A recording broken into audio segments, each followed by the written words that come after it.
does, and someone is injured, the corporation is responsible.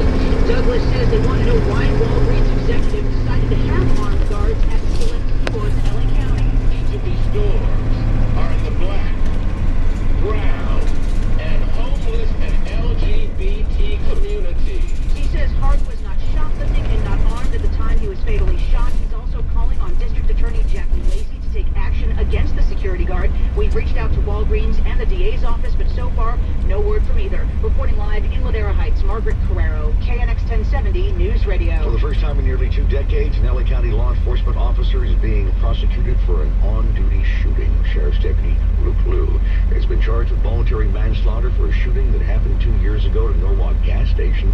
Prosecutors say the shooting was unjustified, but Liu's attorney insists he acted in self-defense.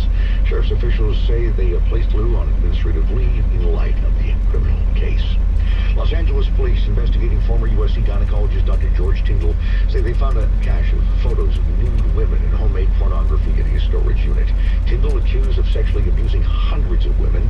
Lawyer John Manley represents scores of the victims. Tells KNX, this is horrifying. You know, this is something right out of the Silence of the Lambs. Dirty, nasty, pervert doctor with a gross storage facility stores pornography and important patients.